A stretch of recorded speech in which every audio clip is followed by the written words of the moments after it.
Bonjour à tous, bienvenue dans ce nouvel épisode du panier dans la série spéciale Retail, nom de code Le Caddie, que j'ai le grand plaisir d'animer avec Michael Weiss, qui est le cofondateur de ShapeArt, qui fabrique et distribue des accessoires et supports magnétiques de téléphone pour la mobilité.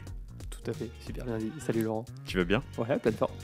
Et on est très heureux tous les deux aujourd'hui de recevoir Mathilde Jaruga, qui est marketing manager B2B chez Kabaya. Salut Mathilde. Salut.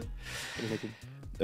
On a reçu Emilien Fourré il y a quelques semaines dans cette série spéciale Retail qui nous a dressé un portrait très large du mix distribution de Kabaya. C'était passionnant et surtout de tous ses apprentissages et de tous ses enseignements sur le sujet. Et à un moment, on a abordé la question de l'animation du réseau de vente et il a dit là, s'il y a quelqu'un à qui il faut parler, c'est Mathilde. Et te voilà Mathilde aujourd'hui. Donc, très heureux pour vous expliquer tout le marketing B2B chez nous. Formidable et très heureux de te recevoir. On va parler de plein de choses. Alors déjà, on va essayer de comprendre ce que c'est le marketing B2B, à quoi ça sert, quelle est votre organisation chez Kabaya, qui s'en occupe, combien de points de vente, combien de portes, enfin pas de portes, à qui vous parlez, des distributeurs, des agents, des indépendants. On va ensuite creuser les outils que tu as à disposition pour animer ton réseau de vente.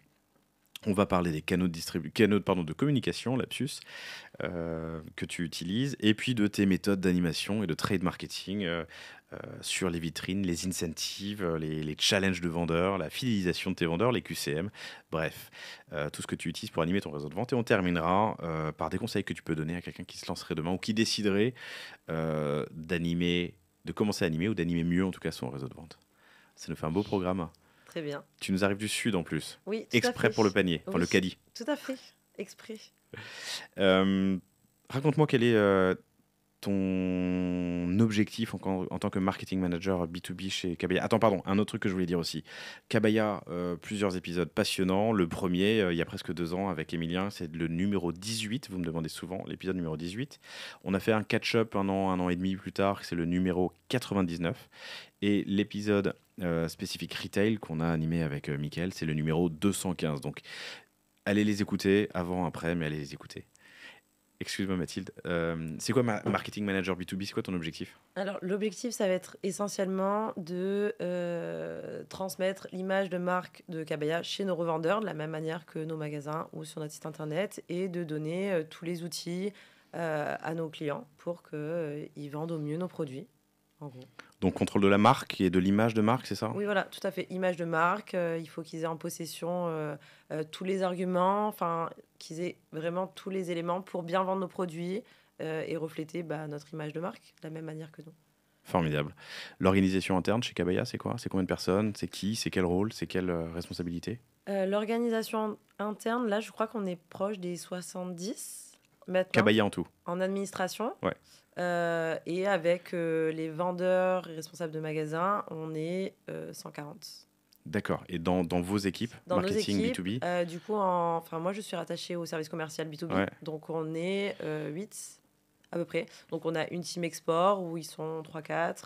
En marketing, c'est essentiellement moi. Ensuite, on a tous les responsables de compte français et les assistantes commerciales et notre directeur commercial. Et ton rôle, c'est France, international, Europe ? Pour l'instant, on travaille beaucoup sur la France parce que c'est là où on est très bien implanté. Dans le but, c'est France et export quand même. Même si les 3/4 de nos actions sont quand même en France pour le moment. Ok. Oui, parce que sur l'export, si je me rappelle bien de l'épisode avec Emilien, vous avez énormément d'agents, hein, c'est ça ? On a énormément d'agents, oui, essentiellement distributeurs et agents. Ouais, donc avec les agents, c'est les magasins que vous gérez vous directement. Vous avez la relation en direct avec les magasins, ce qui est un peu différent quand il y a un distributeur au milieu, quoi. Oui, Okay. tout à fait. Combien de points de vente ? On est à peu près à 2000 clients, France et international. Qu'est-ce que tu appelles un client ? Donc, un client, c'est un magasin. Enfin, pas vraiment un magasin, mais ça va être un compte client chez nous. Un compte client qui a un ou plusieurs magasins, c'est ça ? Qui peut avoir un ou plusieurs magasins. Donc, par exemple, une chaîne de maroquinerie, ça va être un client, mais ils ont 20 magasins. Ok. Et donc, combien de magasins en tout ? Donc, on a à peu près 2000 clients et à peu près 2500 portes, donc magasins physiques qui revendent la marque Kabaya. Et donc ça, les 2000, tu arrives à les gérer, du coup, toi, j'allais dire toute seule, maintenant il y a quand même une équipe à côté, mais c'est toi le point de contact pour ces 2000-là au final. Essentiellement, mais après, pareil, sur l'export, ça va être quand même les distributeurs, les agents. Les agents sont quand même les premiers points de contact. Après, pour le marketing, oui, c'est moi. Après, on ne fait pas de marketing avec... de marketing vraiment spécialisé avec les 2000 clients. On se concentre sur quand même nos meilleurs clients parce qu'on teste des choses avec eux. Et après, il y a des choses qui sont très faciles à reproduire sur 2000 personnes. C'est donner du contenu média, ça, c'est facile à donner à 2000 clients. Par contre, faire une vitrine pour 2000 clients, c'est plus complexe. Donc, Comment tu qualifies les meilleurs clients? nos meilleurs T'as clients, du commande, vente, rotation? ça va être déjà le chiffre d'affaires, c'est quand même important. Et après, on ne peut pas se fier qu'à ça parce qu'un client qui est une maroquinerie qui a 20 points de vente, forcément, il va avoir un chiffre d'affaires qui est énorme par rapport au petit concept store au coin de la rue. Pour autant, le petit concept store au coin de la rue, il vend très bien pour sa surface. C'est un très beau magasin, une très belle image de marque. Donc, un client qui vend moins, mais qui a une belle image de marque, enfin, qui a un bel environnement, pour nous, c'est un beau client parce que c'est une belle image pour la marque. Et tu les as tous en direct ou tu passes par des agents quand tu communiques? Non, on passe tous en direct. Sauf pour l'export qui est traité de manière différente. Mais en France, du coup, c'est des agents. Et on a la relation en direct avec les clients. Ok. Et là, tu dirais que sur ton portefeuille de 2000 clients, t'en as à peu près, ça représente quelle proportion, ceux avec lesquels tu mets en place vraiment des actions de trade marketing assez développées? Il y en a à peu près 300, je pense. Okay. 300 sur les 2000, hein. Ok. Et qui représente combien de chiffres en proportion, je te demande pas le... Franchement, c'est à peu près 70% du chiffre. Ouais, une parfaite règle des 20-80. Ok, formidable. Justement, tes interlocuteurs, c'est qui? Donc, tu as les agents en partie ou tu m'as dit que tu as aussi les magasins en direct? Pour le marketing, honnêtement, c'est essentiellement les magasins parce que c'est avec eux qu'on deal les vitrines, ce dont ils ont besoin, les PLV. Après, les agents, on les informe qu'on travaille avec leurs clients et ce qu'on met en place parce que c'est bien de savoir ce qu'on fait avec leurs clients. Mais non, c'est essentiellement du direct pour ça. D'accord, tu informes quand même les agents de ce que tu fais avec leurs clients. Ouais. Et eux, ils demandent à être informés? Oui, oui. Okay. Justement, si on fait une vitrine, ils sont contents de le savoir parce que c'est un argument aussi quand ils passent leur commande de dire voilà, Cabaya fait des choses aussi pour vous. Oui, et puis l'agent, s'il joue bien le jeu, il va passer. Alors, tu vois, je t'ai obtenu une vitrine avec Cabaya. Oui, voilà. Et quand tu viens pour passer, prendre la prochaine commande, tu vois, tu t'en joues un peu. Au final, tout le monde est gagnant de ça, quoi. Et tu as un CRM de tes points de vente. Tu connais les 2000, tu connais évidemment ce qu'ils achètent. Enfin, 2005 plutôt d'ailleurs. Tu connais leur surface. Qu'est-ce que tu sais de tes points de vente? La surface, pas vraiment. Je connais... Alors, on va avoir tout chiffre d'affaires, on va avoir les catégories de produits qui travaillent. Donc, nous, c'est essentiellement, en gros, maroquinerie, petite maroquinerie, bonnets, chaussettes, serviettes de plage, gourdes. Donc, on sait à peu près les concepts, on appelle ça des concepts qui travaillent. Le nombre de magasins qu'ils ont et leur localisation. Voilà, c'est essentiellement les choses qu'on a sur eux. Et en 2023, enfin depuis 10 ans ou 15 ans, j'en sais rien, en tout cas, le marketing B2B concerne que le point de vente ou aussi potentiellement le e-commerce du revendeur? Non, essentiellement le point de vente. Ok. Pour le e-commerce, on les incite pas forcément à vendre en e-commerce parce que déjà on est sur le e-commerce aussi et ils font quand même 90% de leur chiffre, je pense, en magasin. Donc on leur donne quand même des outils, du contenu média s'ils ont besoin de promouvoir la marque et de dire qu'ils ont reçu la marchandise. Mais essentiellement, ils sont plus intéressés sur le marketing du point de vente que leur e-commerce. Cool, compris. Voilà pour le contexte général. J'aimerais rentrer dans le premier sujet que je voulais aborder avec toi, c'est les outils que tu as à disposition et que toi, tu utilises d'ailleurs. Donc, tu m'as dit qu'il y avait on va commencer par ça, vos outils à vous pour gérer vos points de vente. Tu as ce CRM? On a un CRM, on a notre site B2B où on a quand même énormément d'informations, que ce soit la localisation, les chiffres d'affaires, s'il a passé sa précommande, combien de réassorts qu'on a aussi sur notre CRM parce que c'est relié. Mais du coup, c'est essentiellement ces deux outils-là pour la gestion commerciale, on va dire. Et ensuite, en outils, on va avoir un kit média dont on parlait, c'est un Google Drive, où on met tout à disposition, le contenu dont ils peuvent avoir besoin, que ce soit des photos, des argumentaires de vente, le lookbook, tout ce genre de contenu. Et ensuite, en outil, notre outil de newsletter, avec lequel on fait... Je reste et j'aimerais bien détailler un petit peu, mais ces fameux contenus, donc j'imagine déjà des images, tout ce qui est packshot, tout ce qui est lifestyle autour de vos produits. Exactement, donc packshot de toute la saison en cours et la saison d'avant, et shooting lifestyle, vidéo. On fait des ads, on fait beaucoup d'ads, donc on leur met à disposition. En général, c'est très court et ça marche bien, c'est assez informatif, donc on leur met à disposition si besoin. Voilà. Après, Tout ça, c'est dans ton kit média. Hein. Et qu'est-ce qu'ils en font comme usage, eux? En général, ils repostent sur les réseaux sociaux ou sur Facebook, Instagram. Et certains, des fois, on a des magasins qui ont des grands écrans en magasin, derrière la caisse, où du coup, ils mettent cette vidéo qui tourne en continu, ce genre de choses. Tu parlais aussi, tu as mentionné dans le kit média la partie formation. Ouais, donc, ça, tu l'inclus dedans. C'est quoi? C'est quel type? C'est des PDF en mode bullet point ou c'est de la vidéo explicative que non, vous faites? c'est du PDF pour l'instant. On aimerait bien faire de la vidéo, mais bon, ça prend beaucoup de temps. On avait déjà fait... on aimerait faire ça dans le futur, un peu comme un live shopping. On a testé ça d'ailleurs sur notre Instagram, mais c'est plus ludique. On ne l'a pas encore fait parce que c'est assez long. Mais non, c'est du PDF classique avec des images et c'est vraiment très court avec argumentaire de vente, comment...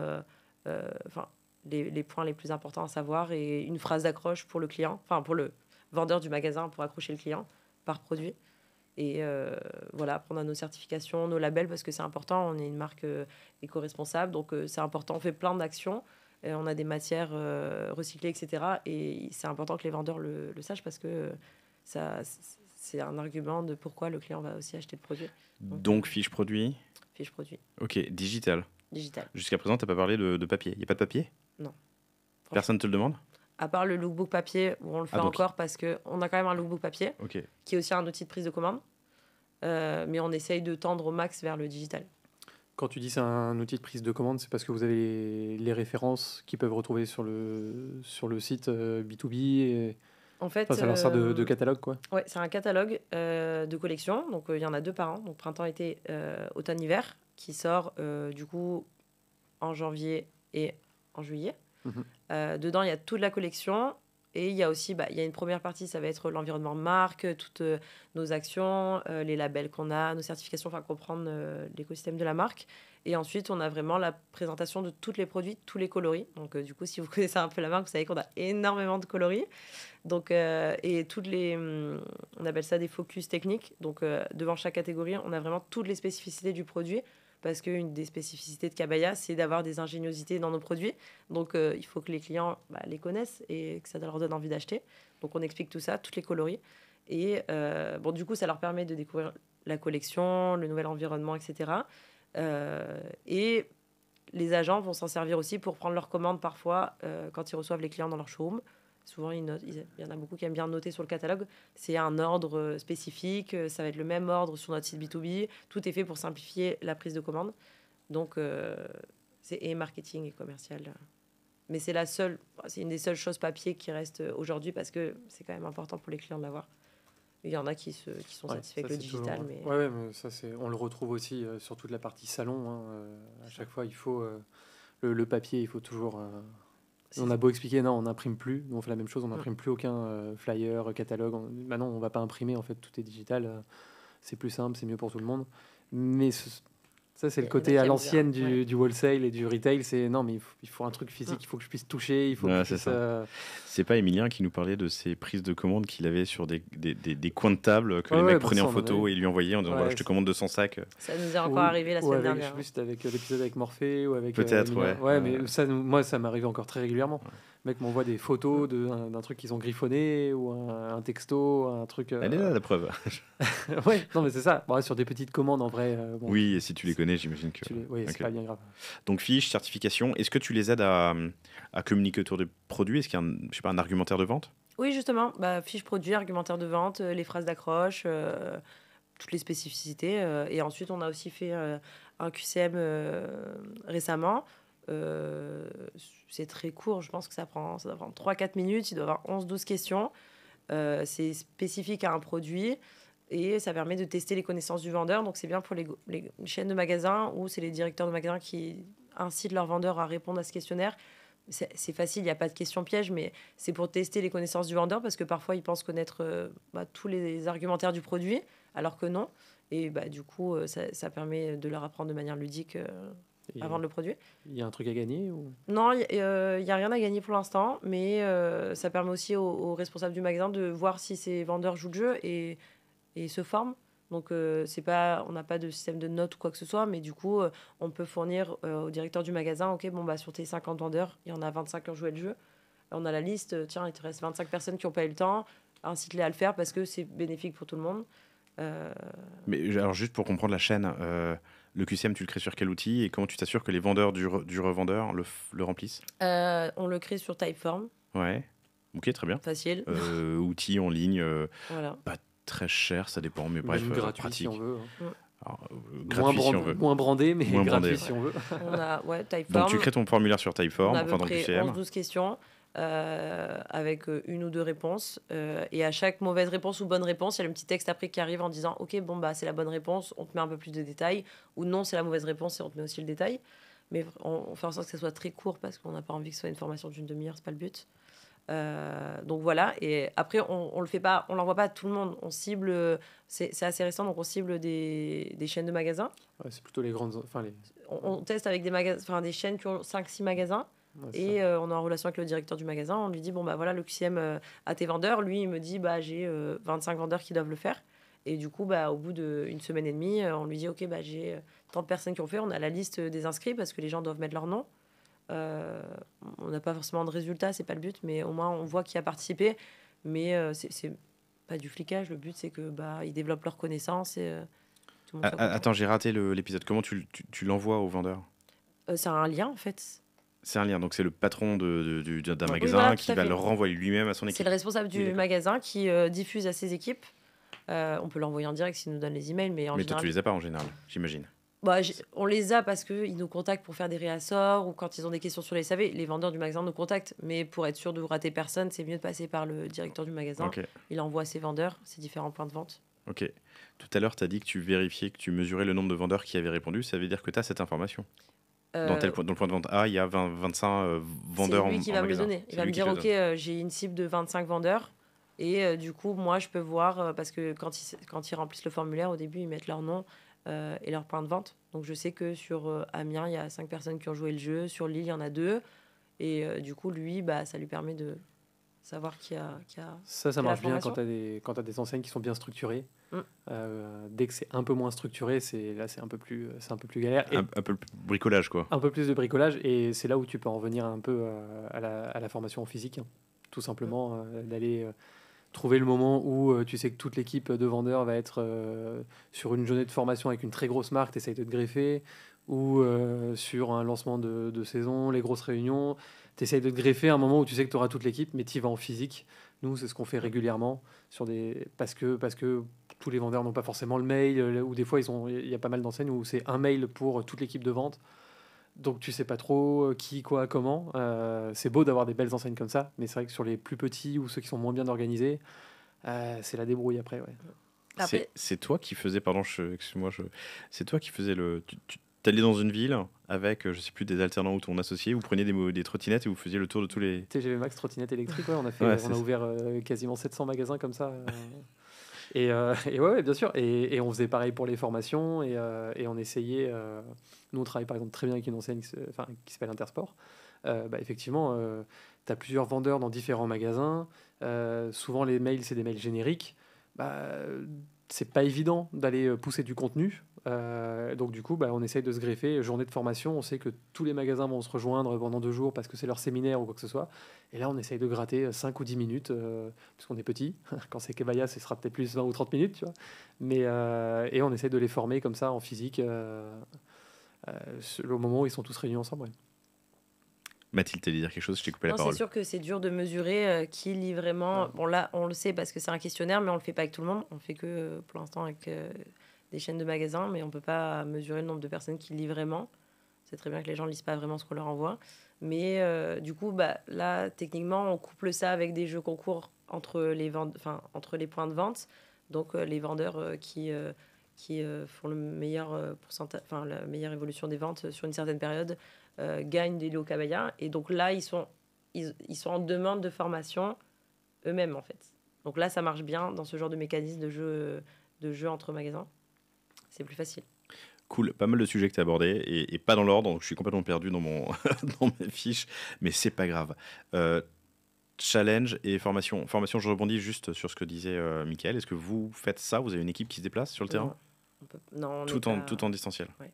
Mais je pense qu'on peut l'envisager, on pourra l'envisager plus tard, surtout avec typiquement des magasins comme Intersport, etc., où on peut réunir les salariés, c'est hyper pratique. Après, on a un business model avec beaucoup de petits clients, donc c'est assez technique. Mais ce qui est aussi un avantage, puisqu'en fait, le petit client, si on prend un petit concept, alors petit, c'est pas péjoratif, hein, je parle en superficie, en nombre de personnes, mais c'est souvent 4 personnes. Tu vas avoir un gérant, plus un assistant et 2 vendeurs pour couvrir la plage horaire, donc c'est 4 personnes. Et le petit magasin, entre guillemets, quand il achète, c'est dans son intérêt de vendre. Donc il est beaucoup plus concerné qu'une grande enseigne où les produits viennent de la centrale. C'est pas la personne en rayon qui a décidé de l'achat. Donc c'est à la fois un avantage et un inconvénient.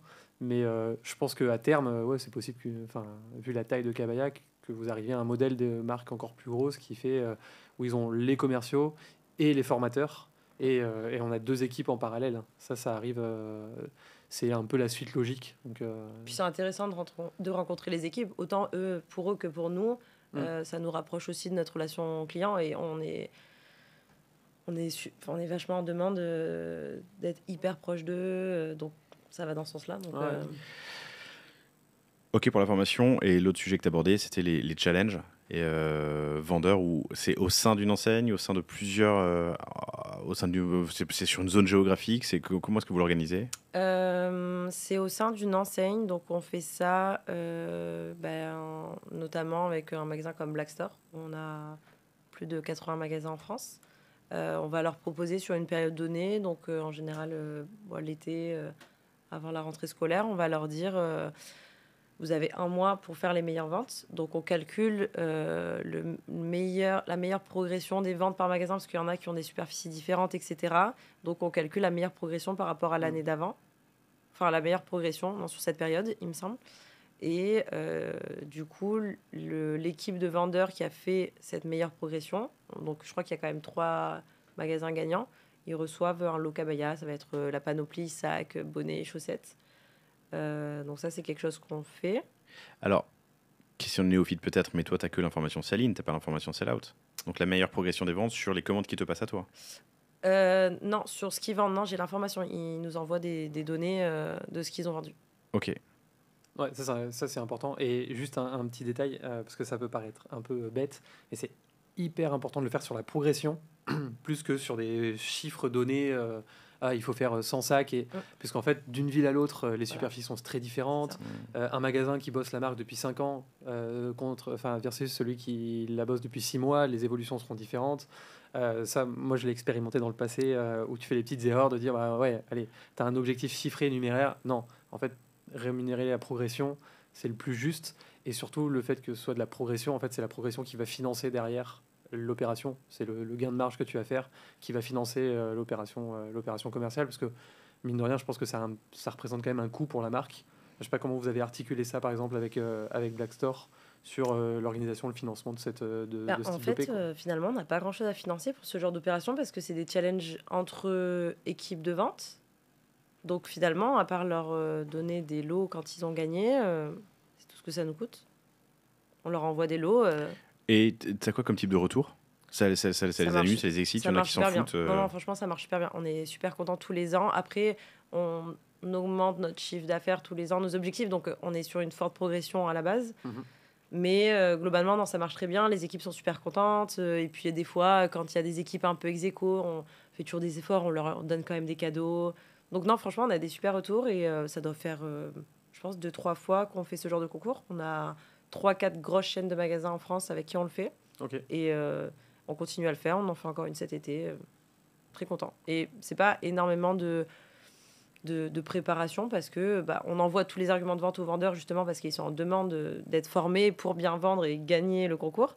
Mais après, on s'assure qu'ils aient le stock parce que si on fait un concours mais qu'ils n'ont pas de stock, c'est compliqué. Donc, on gère leur réassort de manière prioritaire, etc. Mais on s'assure qu'ils ont un gros stock à la base. Et après, c'est tout. On regarde les chiffres et chez Black Store, il y a 200 marques. Je connaissais pas Black Store, hein, c'est ça? Tout à fait. C'est l'enseigne mode, sportswear mode d'Intersport. Autant pour moi. C'est plus lifestyle que sportswear. Exactement. Ok, c'est récent? Non. Le pas mec du qui tout. débarque, oh là là Moi, là j'ai là là, commencé. Moi, je crois que la première fois que j'ai bossé avec eux, je vais faire l'ancien, ça fait 13-14 ans. pardon. Ok. Mais ça. Mais ma question est valide quand même. Donc chez Blackstore, il y a 200 marques. Comment tu fais pour sortir du lot? J'imagine que t'es pas la seule à faire des concours, des challenges je sais pas, juste avant l'été Bah, ou à la rentrée pour le sac à dos. Enfin, tu vois. après, on n'a pas les chiffres de sortie de toutes les marques, bien évidemment. Mais franchement, on se focalise sur nous. Et là, on fait. Bon, du coup, on a ces challenges-là. Et là, on fait une opération de trade marketing cet été avec les Black Store où on a négocié avec eux d'avoir un dispositif de PLV.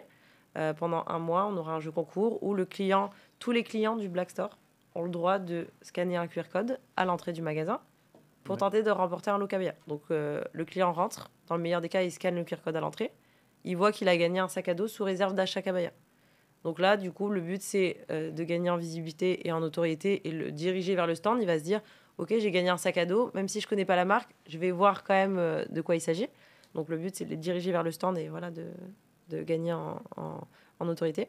Et si le client achète juste une paire de chaussettes à 9 euros, mais qu'il a gagné un sac Cabaya, il va repartir avec sa paire de chaussettes qu'il aura acheté et son sac Cabaya gratuit. Donc ça, c'est une opération qu'on fait avec eux. Ok. On n'est pas les seuls à faire ce genre d'opération, mais c'est des choses qu'on met en place pour aussi... Qu'est-ce que tu C'est les as ventes. fait dans ce genre d'opération que tu referas plus? On n'a pas énormément de recul sur ça parce qu'en fait, c'est vraiment nouveau. Les challenges vendeurs, honnêtement, on n'a pas eu de problème particulier parce que c'est assez facile à gérer. Là, je vous avoue que c'est un crash test. C'est la première fois qu'on fait ça et on s'est lancé en grand bain avec 82 magasins pour le jeu concours. Donc, ça va être en plein mois d'août. Donc, on croise les doigts. Mais ce qui peut nous arriver, c'est que y a un problème avec... c'est une roue, en fait. C'est une roue... c'est un peu comme une roue de la fortune. Donc, s'il y a un bug sur... En physique ou non, c'est c'est en digital. en mode tablette, disposition. En fait, c'est un QR code qui scanne et ça ouvre la roue Ah, ok. sur son smartphone. Mais les problèmes qu'on peut avoir, c'est un problème avec la roue, un problème de stock. Le magasin, on leur livre des lots de cadeaux à gagner en fonction des lots à gagner dans la roue. Et s'il y a vraiment beaucoup de personnes qui jouent et que le magasin est à sec de l'eau, là, on va avoir un problème. Donc, ça va être surtout sur la gestion de leur stock qui va être compliqué à bien suivre de près. Et puis, pareil, on peut suivre le nombre de gagnants en direct. C'est-à-dire que s'il y a vraiment beaucoup de personnes, on a un budget à respecter. Donc, si il y a vraiment beaucoup de personnes qui jouent et qu'on dépasse le budget, on va réguler les gagnants. Et vice-versa, s'il n'y a pas assez de personnes qui jouent, on va mettre plus de gagnants. Parce que nous, notre but, c'est que, je ne sais pas, sur les 80 magasins, il y ait 2000 gagnants. Si on voit qu'au bout de 2 semaines, il n'y en a que 500, on va augmenter les pourcentages de win dans le jeu. Comme ça, il y aura autant de gagnants que ce qu'on avait prévu. Vous avez déjà chiffré un budget On a déjà chiffré un vous budget, avez... ouais. Ok, d'accord. Tout à fait. De réassort de l'eau. Et sur la partie physique, Sur la partie. tu m'as dit qu'il y avait un QR code à scanner, c'est Oui, ça? tout à Donc fait. il faut un autocollant ou un présentoir On ou a, quelque chose. chez eux, on a dealé un présentoir en caisse, une PLV autoportante en rayon, une espèce de kakémono sur un support en métal. Et on a aussi une grande affiche à l'entrée du magasin. Les Black Store ont un gros support avec plusieurs affiches à l'entrée du magasin. Et du coup, on aura la nôtre là. Et ils vous soutiennent sur la partie digitale aussi? Parce qu'ils envoient de la... Tout à Eux fait. communiquent un peu à leur base... Parce que je pense que... Alors, je sais pas à quel point ils sont connectés avec la base de clients Intersport, mais qui est colossale. Est-ce que eux, derrière, ils vous poussent aussi un peu en mail Alors, du coup, je suis pas sûre qu'ils aient les contacts des clients Intersport, mais leurs Déjà clients Black Black Store, Store, c'est déjà énorme. Mais oui, ça va pousser. On va pousser des newsletters sur les réseaux sociaux. Ils vont aussi travailler avec des influenceurs à leur charge. C'est eux qui les choisissent. Ok. Après, on est obligé de valider parce qu'il y a des influenceurs qui correspondent pas à notre environnement. Mais ça, c'est eux qui prennent en charge complètement. Donc, nous, nos frais, c'est le développement des PLV pour tous les magasins, les livraisons, la livraison du stock, des cadeaux. Des cadeaux. Et voilà. Donc, c'est un gros dispositif au final, quoi. C'est un gros dispositif. Surtout pour un premier crash test, c'est vrai qu'on a mis les pieds dans le plat direct. Donc, c'est soit ça passe, soit ça casse. Je note que tu l'appelles crash test. Hein. Après, vu que c'est un test et qu'on n'a jamais fait, on ne sait pas. Pareil, ça se trouve, personne ne jouera parce que les QR codes, tout le monde ne les scanne pas. On ne sait pas, mais bon, c'est pas grave, on essaye. C'est un très bon client. Et puis, on est confiant parce que nos lots sont quand même cool. On a un gros pourcentage de gagnants quand même. Donc, au final, tout le monde est content dans l'histoire. QCM, on a abordé la formation et les équipes sur place pour l'instant. Enfin, les équipes de vente physique terrain, pour l'instant, il n'y en a pas. Challenge Founder, hyper intéressant. Les incentives vente et magasin de vente? Est-ce que vous avez des choses en place au-delà de ces challenges? Est-ce que ça fait partie de ton scope, ton périmètre? Non, mais on n'a pas d'autres incentives du genre. Je réfléchis. Commission de fin d'année sur volume, je sais pas. Qu'est-ce que... Non, on fait très peu de Ça, c'est remises. rare, ça. Non, ouais. Ok. Et ça peut être aussi mal perçu par le magasin. Nous, moi, j'ai eu l'expérience aussi quelques fois. Bon, là, quand tu es Cabaya, c'est cool parce que tu offres plein de lots, des produits Cabaya. Tu peux très vite offrir un joli lot avec 300-400 euros de cadeaux. De matos. De matos, ouais. ça chiffre. Nous, tu vois, c'est un problème qu'on a. Moi, je lui dis au mec, je vais équiper ta moto. Super, je t'ai offert un produit à 40 balles. Ça motive quand même un peu moins, tu vois. Donc souvent, ce que les marques font, c'est faire appel à des... on offre du champagne, on offre des smartbox, on offre des petits cadeaux un peu sympas. Mais par contre, dès que ça touche à l'argent, tu peux avoir des soucis, notamment avec les directeurs de magasins, en disant, ok, que tu offres un cadeau, c'est une chose, que tu commences à payer les mecs, des fois, c'est pas toujours très bien pris. Il y a eu des cas très extrêmes où c'est le patron du magasin qui garde les cadeaux. Non, mais en vrai, Mathilde, elle l'explique parce que ça se passe très bien, ils gèrent très bien leurs clients, mais il faut quand même bien l'anticiper. Et c'est pour ça que d'avoir une bonne connaissance de ses clients et de savoir avec qui on peut faire les choses, parce que ça s'anticipe un petit peu quand même. Le but, c'est que ce soit le vendeur qui soit motivé avant tout, quoi. Donc, faut s'adapter. Tu vois, je dis une bêtise, mais si tu sais que ton vendeur, c'est un fou furieux de foot, allez, tu peux lui offrir une petite place de match sur le challenge. Ça sera beaucoup plus efficace que si tu avais offert une caisse de champagne, même si ça coûte beaucoup plus cher. C'est là où c'est intéressant dans le CRM d'aller essayer de pousser. Tu vois, si tu as 300, d'aller identifier les vendeurs clés dans les enseignes clés et d'essayer vraiment de les connaître, en fait, tout simplement, et d'aller trouver le petit incentive bien senti, quoi. Et c'est vrai que maintenant que tu en parles, on fait d'autres choses aussi. Typiquement sur le lookbook, à chaque sortie de lookbook, donc 2 fois par an, il y a un petit jeu dans le lookbook où ça va être trouver l'intrus, trouver un peu Charlie, ce genre de choses. Et du coup, si tu gagnes, si tu trouves la réponse au jeu, on t'offre un petit cadeau. Donc on te dit envoie-nous un mail et tu vas gagner un petit truc. Et souvent on leur offre une petite PLV. Et du coup, ils sont super contents parce que les PLV sont quand même payantes. Et une PLV gratuite, ça fait toujours plaisir. Donc on fait ce genre de choses. Ou sinon, ça nous est arrivé de faire des concours de vitrines en leur disant, soit quand je leur fais des vitrines ou même pas, je vais leur dire envoyez-moi une photo de votre vitrine. Et la plus belle vitrine remporte une carte Fnac de 300 euros. Vitrine, sujet intéressant qu'on peut ouvrir. Hein. Tu les aides, tu les accompagnes. Quels sont leurs outils, quels sont leurs objets pour faire une belle vitrine Cabaya? Alors récemment, on a développé un pack, un kit, une formation merchandising. Bon, c'est un PDF. Visuel merch. Okay. Voilà. Pour leur expliquer comment bien vendre nos produits. Donc, on a surtout le problème pour les sacs à dos parce que un bonnet ou une gourde, c'est assez facile à exposer. Sauf qu'un sac, il faut le rembourrer. Il y a des manières de le présenter. La pochette qui est interchangeable, qui est mal accrochée, ce genre de choses. Donc, c'est vrai que quand on voit... du coup, moi, je fouine vachement sur les réseaux sociaux parce qu'on met aussi en avant nos revendeurs sur les réseaux de temps en temps. Je cherche des photos. Et quand je vois les présentations, je vois qu'il y a un peu de formation à faire. Donc, on a un book avec comment présenter le sac, les bonnes façons de faire, les mauvaises façons de faire, les couleurs, les dispositions au niveau des yeux, en bas, les couleurs, les moins bien, les coloris les moins bien vendus, etc. Donc, on les accompagne vraiment à la réception de ta marchandise, toutes les étapes que tu dois faire jusqu'à ce que tu présentes ton sac. Donc ça, c'est des choses qu'on a mis en place. Sinon, on leur fait des vitrines. Du coup, c'est pas tous nos clients, mais nos meilleurs clients, on leur propose des vitrines 2 fois par an. Donc ça va être soit une vitrophanie qu'on va leur proposer. C'est quoi une vitrophanie? C'est un sticker, ça collé sur une vitrine. Donc on fait ça essentiellement pour Noël ou la rentrée scolaire. Et pour les meilleurs clients encore, on va leur proposer un merch, du mobilier, du fond de vitrine. J'aimerais bien creuser. Tu as dit d'autres choses avant qui m'intéressent. J'ai envie de comprendre le rapport de force là, parce que je ne suis pas sûr de l'avoir. Tu as dit, ils te demandent du merch qui est payant. Pardon, pas du merch, de la PLV, mais qui est payante. Tout à fait. T'es gagnante, toi, si on met de la PLV Cabaya dans un point de vente. Ah bah oui, bien sûr. Au début, Mais tu on l'as l'a fait payer. financé, on l'a financé une bonne partie au début quand on s'est lancé, parce que le but, c'est, enfin, si un magasin présente bien les produits, forcément, il va mieux les vendre. Donc ça, c'est un secret pour personne. Donc forcément, on faisait des efforts sur la PLV, on offrait beaucoup, ou on participait énormément. Aujourd'hui, avec les coûts des matériaux qui ont vachement augmenté, on peut plus faire ça. Euh, du coup, il y a toujours une petite participation, mais c'est plus gratuit pour eux non plus. Et puis, bah, il y en a aussi qui ont abusé, forcément. Nous demander des merch tous les ans, on me donnait un peu, on se demandait ce qu'ils en faisaient à la fin.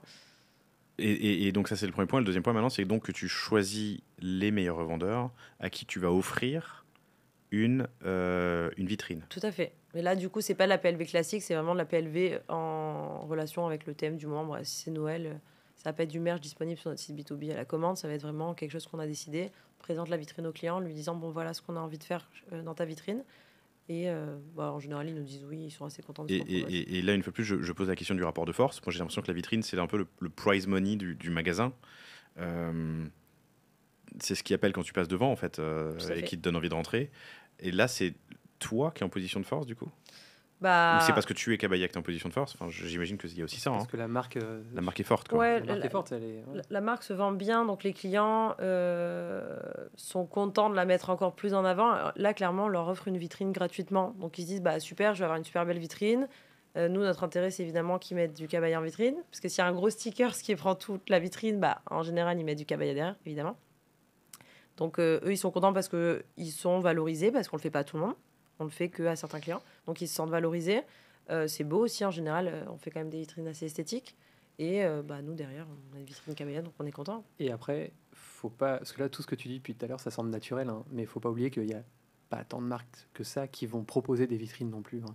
C'est-à-dire que de bien le faire, c'est pas, la boutique va pas être démarchée par 50 marques à l'année pour avoir des vitrines. En fait, on se rend pas compte, on se dit, ouais, c'est pas. Non. C'était ça ma question. Ouais. Non, en fait, alors là, il y a les deux critères, c'est-à-dire que d'une part, ils le font bien, et en plus de ça, la marque, elle a la hype en ce moment, elle est vraiment en tendance, donc les deux critères font que, bah, en fait, le magasin, C'est tout bénéf, la il est marque se content. vend, Ok. ils sont sympas, et en plus, la vitrine, elle est bien proposée, c'est quali. Ah, effectivement, c'est cool.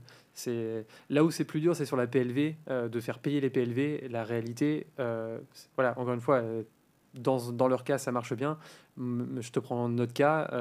Moi, sur mes 5000 revendeurs, il n'y en a pas beaucoup qui payent la PLV. Parce que le panier moyen est différent, parce que on est un produit plus accessoire. On est moins un produit d'appel. On est vraiment une vente additionnelle qui vient en 2e, 3e niveau. Donc la PLV, ça marche très bien. Ça a augmenté les ventes très fortement. Mais de la faire payer au magasin, c'est difficile. Tu peux la faire payer au distributeur. Nous, on a pas mal de distributeurs qui participent à la PLV. Mais au magasin en direct, c'est jamais évident. Et si tu y arrives, c'est que le boulot est vraiment bien fait. C'est intéressant ce sujet, hein, parce que je pense que ça s'applique à la drague, à la levée de fonds, tu vois, à tellement de sujets. La levée de fonds, c'est pareil. Il y a un moment où tu cours après les investisseurs, et il y a un moment où les investisseurs te courent après. Tu vois. Ouais. À quel moment tu passes le Rubicon en termes de marque et tu deviens, au moins le pouvoir s'équilibre ou le poids s'équilibre des deux côtés de la table, voire s'inverse. Je me dis que ce serait super intéressant dans la série Le Caddie de faire un épisode spécifique visual merch, et en poussant la réflexion un peu plus loin, en t'écoutant parler tout à l'heure Mathilde, je me dis faudrait recevoir la personne qui est en charge des vitrines, des galeries ou du printemps Ou chaque année, quoi. Ouais, ou tu as Hermès qui est des spécialistes aussi dans les vitrines. Voilà. Ouais, bien sûr. Ouais. Cool. Donc on a été sur les vitrines. Il y a quelques points de vente qui sont vraiment importants pour vous ou avec lesquels vous avez une relation particulière et qui tu proposes ces vitrines. Il y a une période dans l'année? Ça va être Noël et rentrée scolaire. Enfin, No- Noël, donc on va être sur au moins tout le mois de décembre et rentrée scolaire au moins tout le mois d'août minimum. Ok. Tu as des enjeux de fidélisation de tes points de vente? Tu as des points de vente qui t'abandonnent? Alors, tu as la chance d'être, comme le disait Mickaël tout à l'heure, une marque qui a le vent en poupe, mais tu as un enjeu fidélisation? Bah, oui, énormément parce que on fait pas de remise, mais par contre, on a des clients. Bon, soit ils font un très bon chiffre et forcément, c'est des gros clients, soit il y a des clients qui ont une très belle image de marque, un beau concept store, même s'il fait pas énormément de chiffres et qu'il a une belle image, enfin, qui donne une belle image de Cabaya, c'est un très bon client pour nous. Et après, bah, il y a des gens aussi qui nous suivent depuis le début. Ce genre de personnes, on a envie de les fidéliser. Et même, il y a certains clients qui sont juste hyper sympas avec nous tout le temps, avec les équipes qui ont toujours le mot gentil, qui nous offrent des chocolats à Noël, qui ont jamais un mot plus haut que l'autre, qui sont hyper juste sympas avec nous. Et parce qu'en fait, on a toujours les clients au téléphone, c'est toujours les mêmes personnes, donc c'est pas, enfin, on crée vraiment une relation avec eux. Donc c'est hyper important pour nous de les fidéliser. Donc on propose différentes choses. On a un groupe WhatsApp pour les clients VIP, on va dire, où ils ont accès à des contenus en exclusivité que les autres n'ont pas. Après, on a quand même nos newsletters. On a ces vitrines qui ne sont pas proposées à tout le monde non plus. On a aussi des drops d'édition limitée qui sont réservés à nos clients VIP aussi, parce que on estime que c'est un privilège aussi. On vous remercie d'être aussi fidèle ou d'être gentil ou de votre fidélité depuis le premier jour. Donc, on vous offre... Ça, c'est intéressant. Donc, des drops de produits en édition limitée, uniquement disponibles dans tel ou tel point de vente. Exactement. Ok. Tu prépares bien en amont, j'imagine. On prépare... on a nos listes de clients. Après, on n'a pas toujours les mêmes stocks disponibles. Parce que initialement, ces drops-là étaient disponibles que pour les particuliers, enfin le client B2C. Donc récemment, on l'a mis en place pour le client B2B. Donc ils se sentent hyper privilégiés d'avoir accès à ces drops parce que ils n'ont jamais eu accès avant. Et puis c'est un argument de vente. Et tu te fâches pas avec le magasin d'à côté?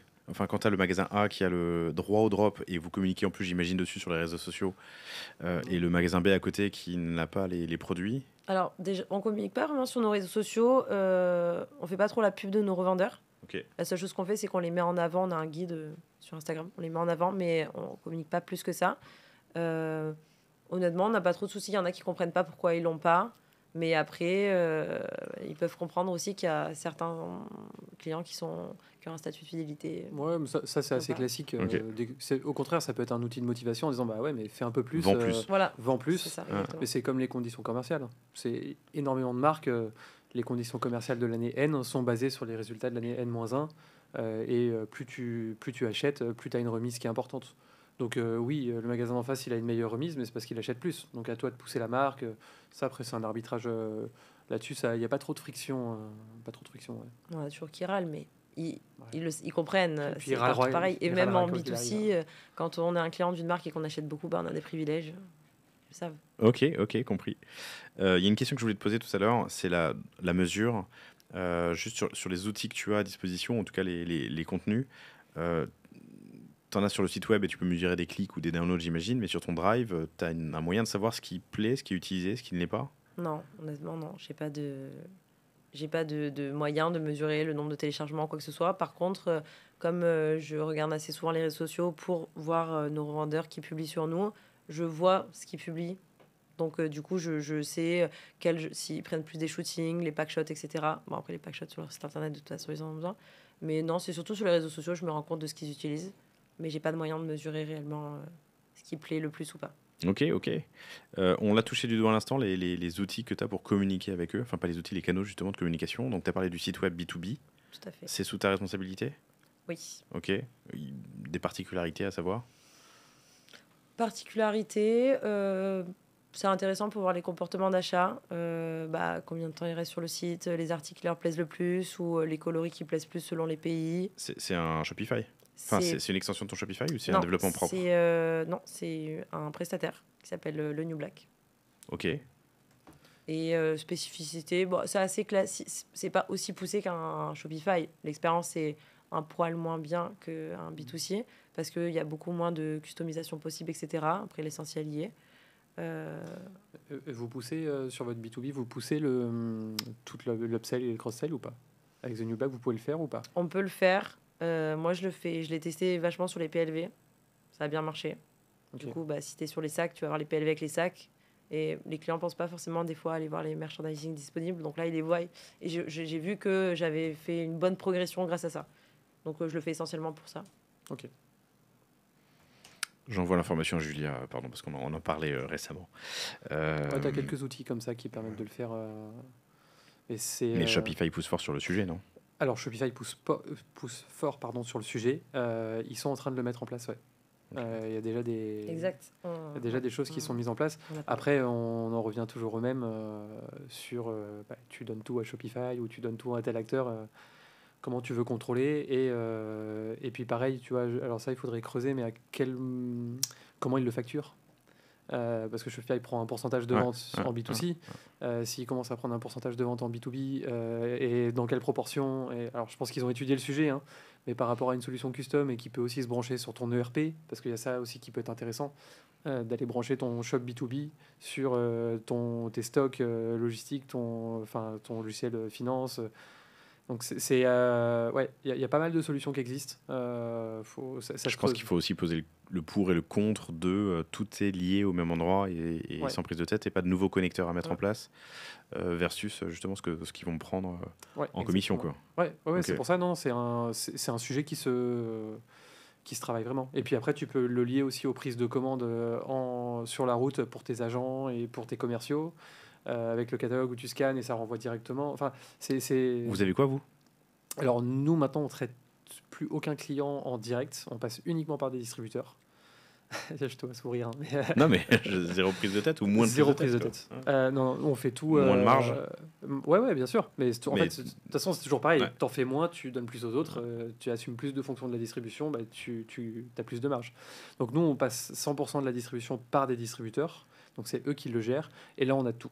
On a des distributeurs qui sont hyper bien calés où tu peux ils peuvent prendre de la commande, que ce soit sur l'application du téléphone, sur tablette, en scannant les codes. Et il y en a qui sont encore à l'ancienne. Ça dépend des pays aussi. Tu vois, en Allemagne, si tu n'as pas un site B2B, tu ne fais pas de business. Enfin, ça n'existe pas. Genre, juste, les clients ne commanderont pas. Et donc, ça dépend. Vraiment, Après, je sais plus qui nous disait qu'en Italie, c'était l'inverse. En Italie, c'est... ouais, tu passes un coup de fil, c'est le bordel. Clairement. Les moyens de communication avec ton réseau, donc on a dit le site B2B, la newsletter, le téléphone et le drive dont tu nous as parlé. Parle-nous de la newsletter et le groupe WhatsApp. Ah, tu m'avais pas dit. Ah bah oui, pour nos clients VIP, on a un groupe WhatsApp. On a peut-être 70 clients dedans. Groupe ouvert ou groupe top-down? Ils ont le droit de répondre? Non. Ils n'ont pas le droit de répondre parce que sinon, 70 personnes, c'est pas possible. Donc, ils peuvent liker mes commentaires, mes photos. Par contre, ils ont mon numéro, donc ils peuvent me contacter. Mais honnêtement, ils ne le font pas, donc je suis assez contente. Et ils sont invités à m'écrire un mail ou m'appeler sur le standard s'ils ont besoin. Mais le but, c'est de leur partager du contenu en exclu, des photos des bureaux, des photos de nous, des photos des protos en développement, plus des contenus moins travaillés, plus spontanés. De manière très basique et pratique, qui envoie les messages? Moi. Avec ton compte? J'ai un WhatsApp business, avec un numéro pro. Ok. Mais donc ils peuvent appeler? Ils peuvent lui écrire? Ils peuvent répondre? Ok. Intéressant. Donc WhatsApp avec les 70 plus gros revendeurs, ou en tout cas plus importants à vos yeux? Ouais, voilà, et les plus importants. Pas forcément plus gros, mais les revendeurs. Et la newsletter? Newsletter, c'est 1 fois par semaine pour tout le monde. On fait France, export aussi. Ça va être essentiellement newsletter en 3 blocs assez concise avec le réassort, une petite info sur nos engagements, nos matières, sur nos nouveaux produits ou quand est-ce qu'ils vont être livrés de la nouvelle collection. Tu mesures ce que ça t'apporte en termes de vente?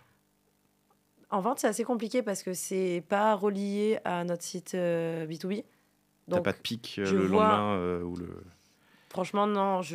Honnêtement, je regarde pas vraiment. Je vois le taux d'ouverture, etc. Par contre, je n'arrive pas à lier les ventes, en fait, avec ma newsletter. Mais après, c'est vrai qu'on a un système où les clients font énormément de réassorts encore. Donc, presque, ils se connectent 1 fois par semaine ou toutes les 2 semaines pour faire un réassort. On a des minimums de commandes pas très élevés, donc en fait, ils passent des réassorts régulièrement. Et dès que j'envoie une newsletter, forcément, je vois que ça commande plus parce qu'ils se rappellent que notre stock s'est mis à jour. Donc, ça leur rappelle d'y aller. Donc, mais honnêtement, non, je n'ai pas de mesures hyper précises sur les ventes que ça me rapporte. C'est là où Shopify peut peut-être être important. Shopify, Klaviyo, et puis tu peux bien traquer. Il faut à creuser. Ouais. Alors, on n'est pas des ayatollahs Shopify, hein, j'imagine que non, pas spécialement. Le New Black, tu dois pouvoir y arriver aussi. Mais en tout cas, ça veut dire que c'était pas une priorité. Non. Donc c'est plus de l'animation et de l'alimentation. Ouais, c'est de l'animation, de l'information. Ouais. Bien sûr, s'ils passent commande, c'est toujours mieux. Mais en taux d'ouverture, tu as des... Je suis pas mal, je suis à entre 50 et 60%. Sérieux? 50 et 65%. Après, Je cible à peu près, en France, je crois que je dois cibler peut-être 1200, 1300 emails, Ok. ce qui n'est pas énorme non plus. Mais du coup, les taux d'ouverture sont Non, intéressants. mais c'est qui? C'est des patrons de magasins. Ça va être des vendeurs, tous ceux qui nous demandent d'être dessus, ça peut être des vendeurs, des patrons de magasins, Ok. qui sont des agents aussi. Ils aiment bien voir les Ouais, news. donc 1200 sur, on rappelle, 2000. Sur 2000, ouais, 2000. Mais du coup, là, c'est vraiment que pour la France. J'ai pas les chiffres en tête pour l'export, qui est un peu plus Donc faible. ça fait un gros pourcentage de clients vraiment actifs, quoi. Ouais, et un beau taux d'ouverture. Donc, je suis. Et après, je fais en sorte qu'ils reconnaissent ma news. Parce que, pareil, en B2C, on bombarde de newsletters. Donc, le but, c'est que je ne sois pas noyée dans tout ça. Donc, ils reçoivent dans l'intitulé, c'est la news B2B. Ils savent que ça les concerne directement. Du coup, je pense que ça aide vachement aussi à inciter à l'ouverture du mail. Tu as toujours le même objet? Enfin, J'ai- le début J'ai d'objet est toujours, toujours... en gros, le sender, enfin la personne qui envoie le mail, il y a écrit Mathilde de Cabaya. Je crois qu'il y a écrit Mathilde de Cabaya, news B2B. Et ensuite, l'objet change en fonction Ouais, mais du sujet de la newsletter. Ok. Mais ça, par contre, ils savent que c'est Mathilde et c'est la news B2B. Mais il n'y a pas de racine de sujet qui est toujours la même, hein, c'est ce que tu viens de dire. Non. Ok. Bah, le sujet dépend. Enfin, l'objet Oui, mais c'est pas dépend du sujet. Mais Kabaya B2B slash le titre, par exemple. Enfin, tu vois. ça, non, c'est Ouais, c'est vraiment Mathilde de le Cabaya, sender, c'est le Mathilde de sender, Cabaya, ok. news B2B. Et ensuite, il y a le petit objet de la news qui arrive après. 50-60%, c'est beau. Hein. Ouais. Mm. Et en outil de communication, tu as aussi le téléphone. Tu On me a un l'as dit. standard téléphonique, Ok. tout à fait. Vous les appelez, ils vous appellent.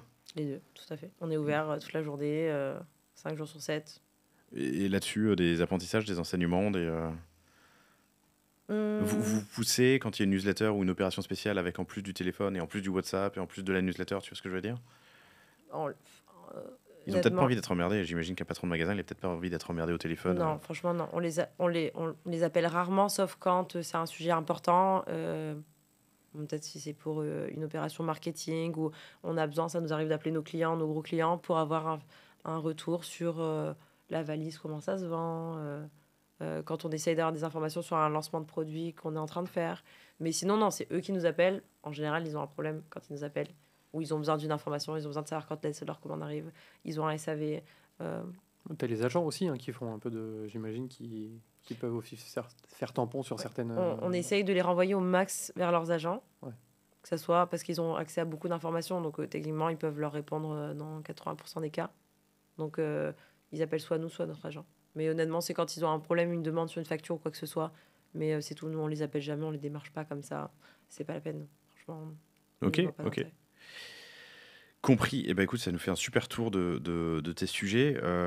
Pour conclure, j'ai 2-3 questions à te poser. Et puis, on peut lancer un sujet qu'on a abordé en préparant l'entretien sur le contrôle de l'image, le contrôle des produits. Mais d'abord, si j'ai déjà un réseau, mais que je l'anime pas, ou si je veux me lancer demain, est-ce que tu as des conseils à me donner en termes d'animation? Est-ce que toi, tu as des bonnes pratiques que tu peux me partager? Comme on disait tout à l'heure, il faut vraiment partir du principe que un client B2B, c'est en premier un client B2C. Donc, il faut le traiter exactement de la même manière. Même si c'est un professionnel, il a l'habitude de passer ses commandes sur Internet, d'avoir une super expérience client, que ce soit sur le site sur lequel il commande, les mails de confirmation. Donc, il faut vraiment se mettre dans la peau du client B2C qu'on est tous et se dire qu'est-ce que j'aime quand je commande ou dans la relation avec une marque et essayer de reproduire ça. Donc, toutes les informations, la mise à disposition des informations facilement, c'est hyper important. Si spontanément il veut publier sur Instagram, il sait où trouver les shootings, les photos, il va dans son kit média. S'il a besoin de sa facture, il va à tel endroit. S'il a besoin de voir sa commande, son stock disponible, il sait, il est hyper indépendant, il sait où aller. Donc, il faut essayer de lui enlever tous les freins et de mettre le maximum d'informations à disposition. Lui faciliter la vie, quoi. Voilà. Et après, je pense que flatter son ego, c'est toujours bien parce que nos revendeurs sont nos meilleurs ambassadeurs. Donc, je pense qu'ils sont assez contents de travailler avec nous parce qu'on essaye de répondre toujours gentiment, avec le sourire, de toujours trouver des solutions. On essaie d'être flexible au maximum. Et du coup, je pense que vraiment... prendre soin de cette relation avec le revendeur, c'est hyper bénéfique sur le long terme parce que s'il est content de travailler avec toi, il va mieux vendre tes produits et il va pousser la marque. Il va en parler à ses collègues qui ont aussi des magasins. Ça nous arrive souvent de nous dire, OK, j'ai mon collègue qui vend déjà votre marque, j'aimerais bien la vendre aussi, parce que le magasin lui a dit, c'est super de travailler avec eux, ils sont sympas, ils sont arrangeants, et ça aide. Donc vraiment, la relation client, c'est hyper important, et je pense les fidéliser aussi. Après, tout le monde le fait aujourd'hui, mais de récompenser les clients fidèles, les clients qui sont sympas avec nos équipes, c'est hyper important. Donc, Cool. Voilà mes conseils. Petite dernière question, mais le contrôle de l'image, c'est important pour vous? On a commencé par ça, donc on va boucler la boucle comme ça. Tu m'as dit que ton métier, c'est de répandre l'image de marque de Kabaya. Toi, tu leur fournis plein d'assets, ils pourraient en faire n'importe quoi, les détourer comme des sagouins, changer les couleurs, j'en sais rien. Est-ce que ça fait partie de tes enjeux, tes préoccupations? On n'a pas trop le souci de... Ils utilisent vachement du contenu déjà fait. En fait, on essaie vraiment de leur donner du contenu où ils n'ont rien à faire, ils ont juste à le télécharger et le reposter. Du coup, ça limite vraiment les créations. Bon, on a toujours des petits collages un peu étranges, mais globalement, on leur donne du contenu de qualité pour qu'ils aient rien à faire. Et du coup, on n'a pas trop de problèmes sur ça. Après, forcément, on fait attention à tous les clients qu'on ouvre. On aime bien être dans un environnement de marque qui correspond à Kabaya. Il y a des marques à côté desquelles on aime bien être. Et ça, on est vachement regardant parce que on ne peut pas se retrouver chez un serrurier, dans une papeterie, c'est pas trop notre environnement de marque. Donc voilà, le petit concepteur du coin de la rue, le petit magasin de fringues, etc. Il n'y a pas de souci. Mais alors Mathilde parle du serrurier parce que c'est un exemple qu'on a donné tout à l'heure en préparant l'entretien, où toi, Mickaël, tu as vu un... En bas de chez moi, il y a un serrurier qui vend du Kabaya. Et donc Mathilde m'expliquait que non, ce n'était pas eux en direct qui avaient fourni ce point de vente, mais sûrement qu'ils avaient trouvé les produits ailleurs, chez un autre distributeur ou rétrocédé chez une autre enseigne. Ouais. Mais et tu vois, là on touche au sujet de... c'est les avantages et inconvénients, soit d'y aller en direct, soit de passer comme nous par des distributeurs. Tu vois, sur l'image de marque, nous c'est beaucoup plus compliqué. On a énormément de magasins qui font un peu n'importe quoi avec nos logos, avec nos assets, parce qu'en fait, on a un drive avec pas mal de choses à disposition, mais on n'est pas au niveau sur la manière dont on pousse les infos à nos distributeurs, et donc du coup, les distributeurs ne poussent pas forcément bien l'info au magasin, et le magasin, plutôt que de poser la question et d'essayer de remonter la chaîne, va se dire je vais aller regarder sur Google ce que je trouve. Et ils trouvent des trucs qui sont pas toujours très très jolis, et on se retrouve avec des logos en rose, des trucs un peu... Alors ça part d'une bonne intention, hein. Ça part toujours d'une bonne intention. Ouais, il n'y a pas de mauvaise promo, mais bon, je pense toujours à mon associé Antoine dans ces cas-là, qui est quand même le garant de la DA chez nous. Des fois, il doit saigner un peu des yeux. Ouais. Cool. Mathilde, Mickaël, merci infiniment à tous les deux. Merci à toi, Mathilde, de nous avoir partagé toutes ces bonnes pratiques et vos manières de faire. Merci pour l'invitation. Ah bah écoute, plaisir. Tu pourras remercier Emilien qui t'a fait venir du coup et qui t'avait... Tu savais pas que ce serait filmé, hein? Je ne savais pas que ça serait filmé. Ouais, et tu as dit à Emilien que si c'était filmé, tu viendrais pas, c'est ça? Voilà, donc c'était la belle surprise du matin.